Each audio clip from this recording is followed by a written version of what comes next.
오늘 본문은요 1절부터 7절까지 말씀을 주로 나누고요. 이게 14절까지가 로마서 13장 전체입니다. 그래서 한번 쭉 같이 말씀을 읽어보았는데요. 오늘 본문은요 그리스도인이 흔히 말하는 세상 권세, 국가 권세, 정부, 그 세상 권세라는 것을 어떤 자세로 대해야 하느냐에 대한 바울의 말씀입니다. 1절을 먼저 보시면요. 사람은 누구나 위에 있는 권세에 복종해라. 그렇게 나와 있습니다. 그리고 그 이유에 대해서 이어서 말씀하고 있는데요. 그 이유가 뭡니까? 모든 권세가 하나님께로부터 나왔다.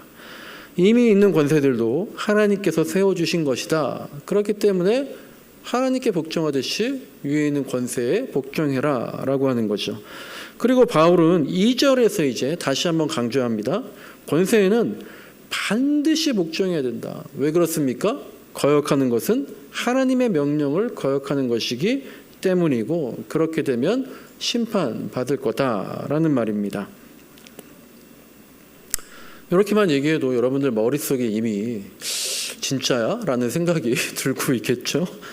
여러분들뿐만 아니라 저뿐만 아니라 모든 학자들, 교인들, 목사들 이 13장은요 예나 지금이나 계속해서 읽어도 의문이 해결되지 않은 구절이고요. 해석하고 해석해도 논란과 논쟁이 이렇게 해석해도 저렇게 해석해도 계속해서 논쟁이 끊이지 않는 그런 말씀입니다. 제가 이제 설교 때나 성역 공부할 때 참고하는 주석이 옥스퍼드 주석이라는 건데요. 굉장히 전통적이고 보수적인 정말 그냥 일반적인 그런 주석이에요. 그런데 거기에서조차도 이 본문에 대해서 이런 문제 제기를 합니다. 바울의 말처럼 위에 있는 권세들에게 무조건 복종해라 라고 하면 그렇잖아요. 불의하고 악한 정치인들에게도 복종해야 됩니까? 그들이 끊임없이 자행하는 악과 불의를 알면서도 침묵하라는 말입니까? 거기에 나와 있는 지금 내용들이에요. 통치자들이 자기들 편의를 위해서 자기들 이익을 위해서 만든 그런 악법도 지켜야 한다는 겁니까? 또 그리고 구약 선지자들 보면은요 하나님께 순종하지 않았던 왕과 어용 관리들 그들의 불의에 대해서 신랄하게 비판하고 경고한 것도 그러면 옳지 않은 일이란 말입니까? 그리고 만약 오늘날 정부가 교회의 예배라든지 혹은 전도활동 등을 제한한다면 이 주석이 몇십 년 전에 쓰여진 건데요. 오늘 얘기를 하고 있죠. 이렇게 교회 예배나 전도활동 등을 제한한다면 그것도 그대로 따르란 말입니까? 라는 의문들이 생긴다라는 거예요.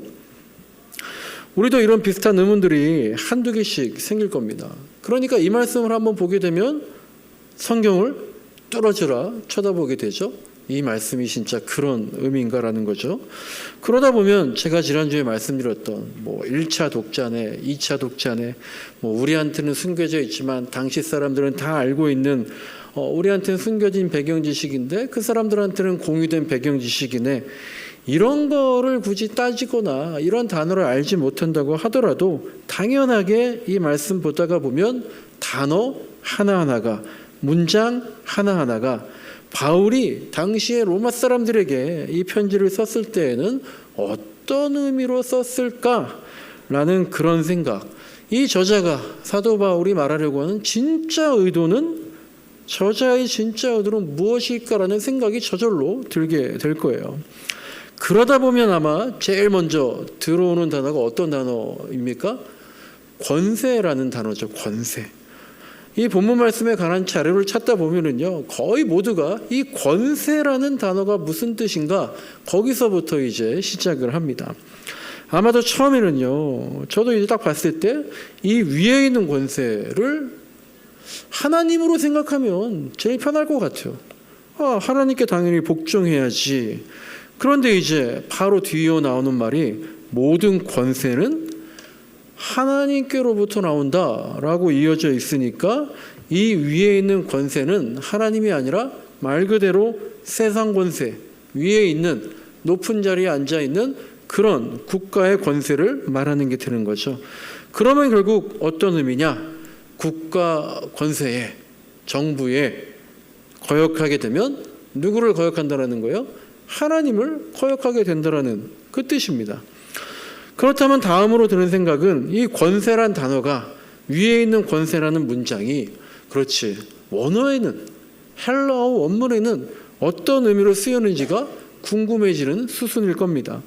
이 위에 있는 권세는 헬라어로 엑소시아이스, 휘페르쿠사이스라는 말인데요.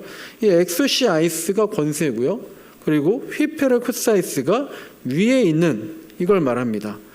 그리고 이 권세라는 엑소시아이스는요, 여성 명사 복수형이래요. 막 이제부터 막 헷갈리는 거죠.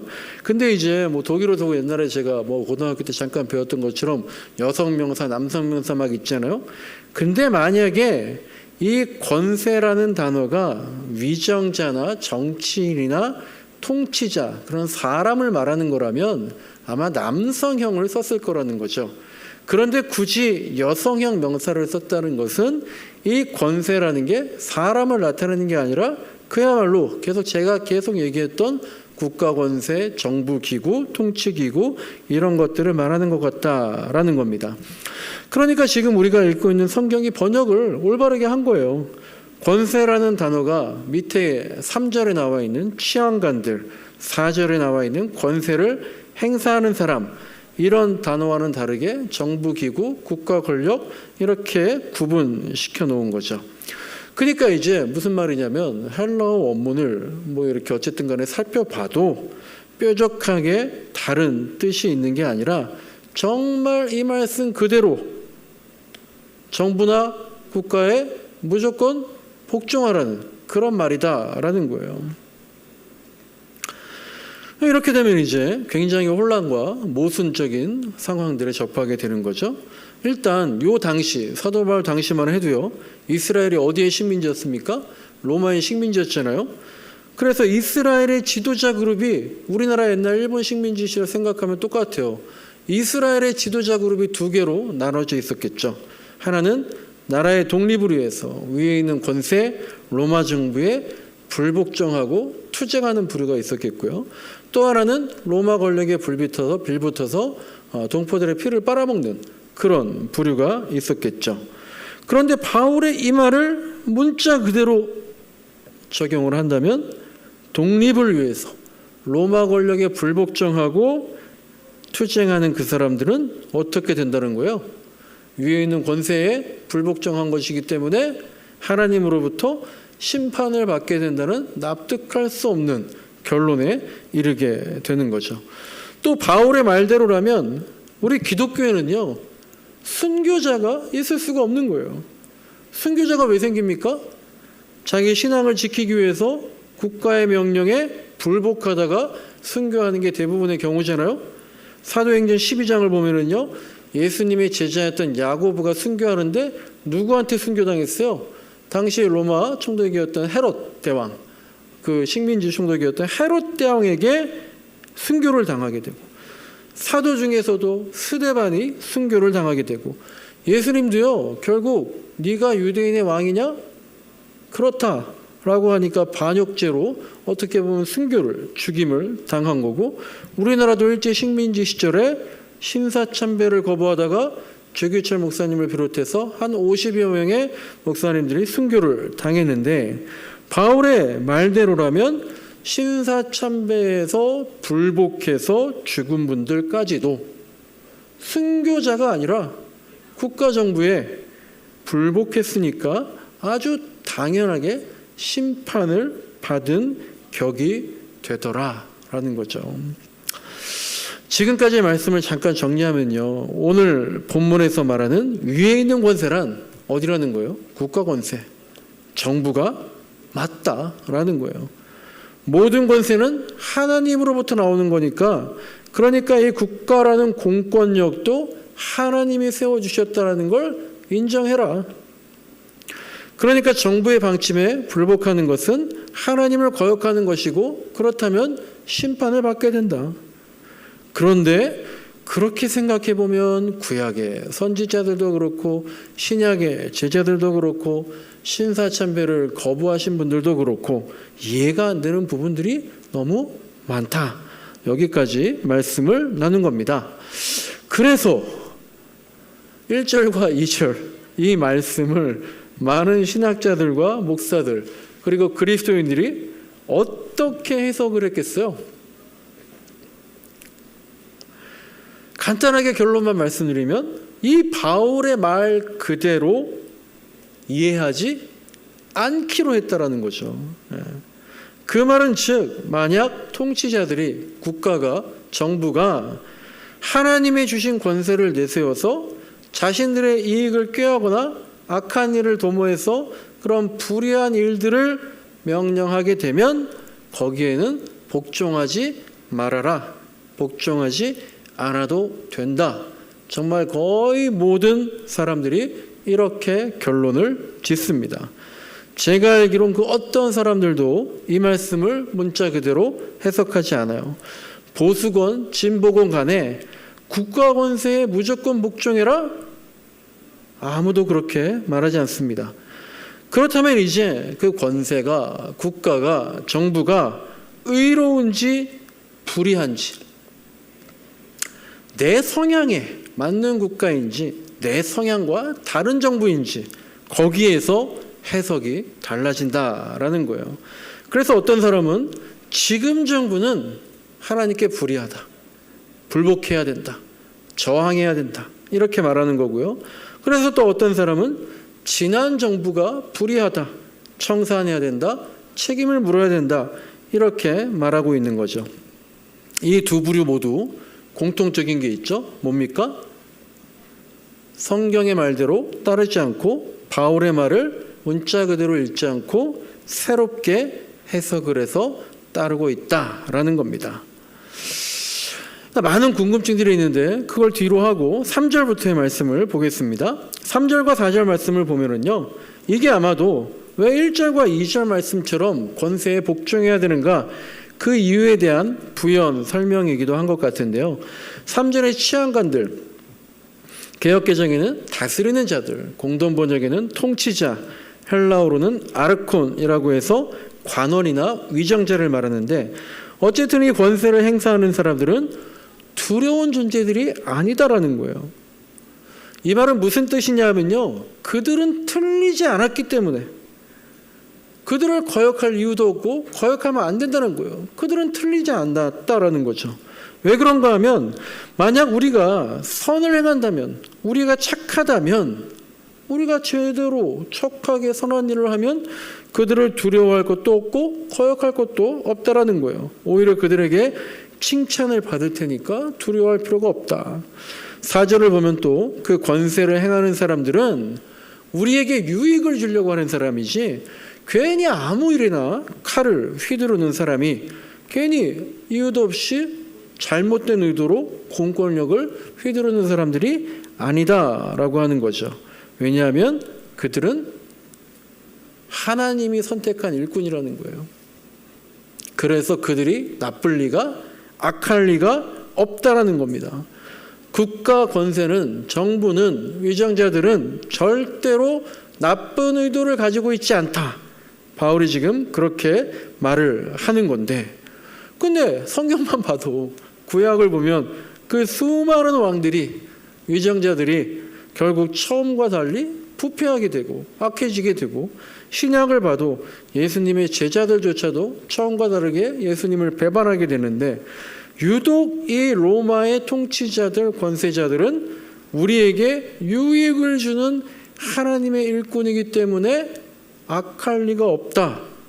바울이 지금 이렇게 말을 하고 있는 겁니다. 그러면서 이제 5절을 보니까요, 또 복종하라고 하면서, 그러니까 진노를 두려워하지 말아라.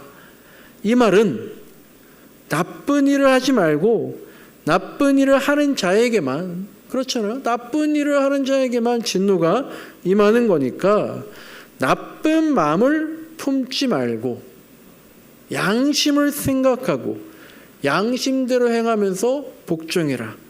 양심을 따르면 된다라는 거예요. 그리고 그 양심이란 것은 로마서 9장 1절에 보면은요, 성령이 움직여 주신다 그랬어요. 성령이 움직여 주시는 양심이기 때문에 그 성령의 음성대로 선하게 살면 복종할 수밖에 없는 것이고 두려울 것도 없다라는 거죠. 제가 예전에도 몇 번 말씀드렸지만 저도 이 말씀, 양심, 로마서 9장 1절에 보니까 양심이 성령님이 움직여 주신다라는 거죠. 너무나 기쁘고 감사했는데 나중에 알고 보니까 뭐예요? 양심이 사람마다 다 다르다라는 거죠. 기준이 다르다는 걸 보고 굉장히 슬퍼하고 했던 기억이 납니다. 자, 마지막으로 이제 6절과 7절을 보시면요, 납세의 의무를 다해라 라고 말씀하고 있죠. 당시 로마 제국이요, 식민지가 많이 있었잖아요. 그러니까 그 로마의 식민지에서 세금을 걷는 게요, 굉장히 중요하면서도 또 만만치 않은 그런 과제 중에 하나였다고 합니다. 왜냐하면 우리나라도 일본 식민지 상황일 때에 일본에다 세금 바치는 것 굉장히 그것 때문에 고생하고 반발하고 그랬잖아요. 그런 것처럼 이스라엘 민족들도 로마를 대상으로 세금을 낸다? 굉장히 거부감이 있었고요. 특히 로마는 하나님이 아닌 황제를 정말 신적으로 숭배하는 국가이기 때문에 반감도 있었고, 그래서 세금을 걷는 것에 대한 반발이 많이 있었고, 실제로 이제 어떤 자료들을 보면 유대인들은 로마 제국에 세금 내지 않고 11조만 의무로 했다라는 기록도 있고요. 또 초대교회, 서기 1세기 초대교회 때 그리스도인들은 세금 납부를 의무가 아니라 자율에 맡겼다, 그런 기록들도 있나 보더라고요. 그런데 바울이 지금 그런 상황에 있는 사람들한테 납세의 의무를 반드시 지키십시오, 국가 권력에, 로마 정부에 복종하십시오 라고 얘기하고 있으니까요, 이 말씀도 당시 사람들이 어떻게 받아들였을까, 그것도 참 궁금합니다. 세금 문제에 대해서는 예수님도 한 말씀 하셨죠. 가이사의 것은 가이사에게, 하나님의 것은 하나님에게 바쳐라. 이 말씀은요, 정말 언제 한번 설교를 한번 했으면 좋겠는데 정말 오묘한 말씀이에요. 아주 명료해 보이죠. 가이사의 것은 가이사에게, 하나님의 것은 하나님에게. 아주 명료해 보이지만 아주 모호해 보이기도 하고, 예수님 도대체 이 말씀 어떤 의미로 말씀하셨을까 생각하면 할수록 감탄만 나오는 그런 말씀인데, 어쨌든 바울도 예수님 아마 이 말씀을 인지하고 비슷한 논조로 말한 게 아닌가 싶습니다. 오늘 설교는요, 제가 지난주에 이어서 성경을 어떻게 읽고 해석할 것인가, 그런 의도로 지금 설교를 준비하려고 했던 건 아닌데 분위기는 좀 그렇게 된 것 같은데, 이제 내일 모레가 8.15 광복절이잖아요. 오늘이 나라를 위한 기도 주일이잖아요. 그래서 지난주에 나눔과 교제 시간에 어느 집사님이 한 말이 지금 일주일 동안 많이 생각하게 됐어요. 요새 우리나라에서 일어나고 있는 많은 사건 사고들이 있는데, 근데 어머님과 그 집사님의 말씀을 나누다가 그 어머님이 그러셨다잖아요. 옛날에는, 그 어머니 시대에는 88 올림픽 할 때에 정말 온 교회가, 나라에 큰일이 있으면 온 교회가, 온 기독교인들이 정말 열심히 기도했다. 그 말씀을 듣고 한 주간 반은 생각이 들었어요. 우리는 얼마나 나라를 위해서 기도하고 있는가. 그런데 나라를 위해서 기도하고 있는가? 기도해야지. 그러다가 생각이 나는 게, 그럼 나라를 위해서 어떻게, 무엇을 기도할 것인가? 마약이 줄어들게 해달라고, 묻지마 칼빈 같은 일이 없게 해달라고, 그래서 학생과 교사들이 서로를 존중하고 안전하게 공부하게 해달라고, 억울한 일이 없게 해달라고, 그런 기도를 하겠는데, 기도하다 보면, 이 나라를 생각하다 보면, 정부를 생각하다 보면, 국가란 무엇인가, 권세란 무엇인가, 정부란 무엇인가, 대통령은 어떤 사람인가, 이런 것들에 대해서는 사실 구체적으로 기도하다 보면 저나 여러분들이나 여러분들 모두가 다 생각이 다 다르잖아요. 그래서 교회에서 오늘도 안지사님 대표 기도하시면서 나라를 위해서 기도하셨는데, 가끔 나라를 위해서 기도하신다고 하고 대표 기도하시는 분들이 기도하실 때에 이런 경우가 있죠. 어떤 분이 대표 기도할 때 갑자기 문재인을 얘기하고 광화문을 얘기하고 시청을 얘기하고 촛불을 얘기하고 태극기를 얘기하고 윤석열을 얘기하고 그런 암묵적인 금기사항을 기도하면 갑자기 기도하는 분들이 꾸벅꾸벅 졸다가 정신이 번뜩 나는, 아니 저게 지금 무슨 말을 하는 건가. 또 그분은 그런데 그런 사명감을 가지고 나라를 위해서 정말 기도하는 거죠. 그러니까 우리가 그죠, 나라를 위해서 어떻게 기도합니까? 하나님의 정의와 공의가, 하나님의 법도가, 하나님의 통치가 이 나라, 이 땅에 이루어지게 해달라고, 그리고 위정자와 리더들이 하나님을 경외하게 해달라고, 그렇게 기도할 수밖에 없는 거죠. 그래서 제가 지난번에 설교했던 시편 58편, 시편 58편으로 무슨 설교를 했냐라고 하면 여러분들 다 기억이 나실 거예요. 달팽이가 나오는 그 본문인데 사실은 그날 달팽이 설교한 게 아니라 1절에 보면 통치자들아 너희가 정의를 말해야 하거늘 어찌 잠잠하냐, 너희가 올바르게 판결해야 되는 공의를 말하는 거죠. 근데 어떻게 잠잠하고 있냐. 성경도 그래요. 정의를 말하고 공의를 말하는데요, 구체적으로 그럼 정의와 공의가 뭡니까? 그게 뭔지는 안 말해줘요. 그런데 사실 또 안 그래요. 출애굽기부터 레위기, 민수기, 신명기를 한번 보신 분들은 거기에 하나님이 주신 율법들이 있는데 거긴 또 얼마나 엄청나게 세세하고 구체적인 자질구레해 보이는 것까지. 아니 읽다 보면 어떤 생각이 들어요? 뭐 성경에 이런 5만 가지 상황에 대해서 법으로 이렇게 기록하고 있나 할 정도로 구체적으로 나와 있고, 예수님도 그래요. 많은 일을 비유로 말씀하셨지만 그 중에는 또 콕 집어서 구체적으로 말씀도 하시거든요. 그런데 그러면 또 그건 우리가 그런 생각을 하죠. 구체적으로 좀 말씀해 주면 좋겠다 라고 생각하다가 구체적인 게 나오면 어때요? 네. 도저히 내가 이제 포용할 수가 없죠. 이거는 그때랑 지금은 상황이 달라. 이것도 비유야 라고 또 생각하면서 내가 수긍할 수 있는, 내가 원하는 구체적인 탑을 찾아서 또 성경을 헤매고 그렇게 하는 거죠. 결국 판단은 다 제각각인 경우가 많다라는 겁니다. 우리가 정말 정의와 공의가 사람들마다 그 기준이 다 다를지라도요, 제가 종종 말씀드리잖아요. 구약을 얘기하면 정의와 공의다. 신약을 얘기하면 사랑이다. 이 단어들을 나라를 위해서, 국가를 위해서 꾸준히 외쳐야 한다라는 겁니다. 그런데요, 저는 그렇게 꾸준히 외치는 사람들 실제로 이해가 안 가는 경우가 참 많아요. 기후변화에 적극적으로 대응하자라고 말하는 기독교인들, 녹색교회 만들자라는 단체들, 핵발전 중단하자, 세월호 처단하자, 친일파 처단하자, 경제인들, 정치인들 특별사면 중단하자, 계속 외치는 어떤 진보적인 그런 기독교인들이 있어요. 이게 됩니까? 제가 50년 살아봤는데 이게 돼요? 그런데 맨날 외쳐요. 저 그분들 만나면 꼭 물어봐요. 정말 될 거라고 믿고 외칩니까?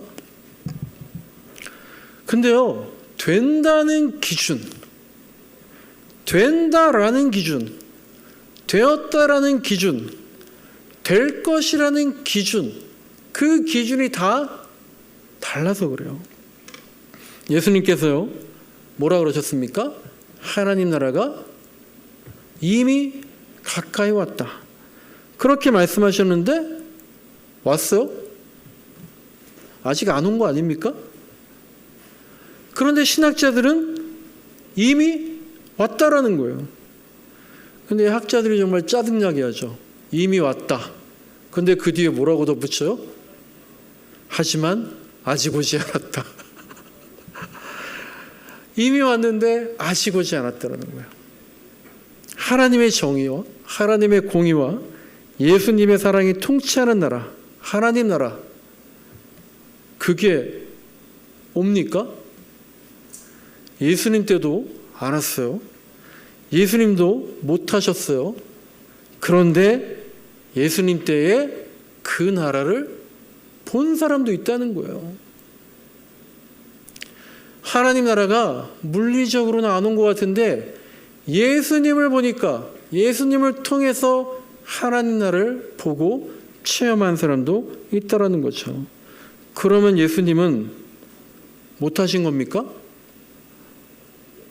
그러면 예수님은 하신 거잖아요. 그래서 제가 오늘 설교 제목이 예수님도 못하신 것이다.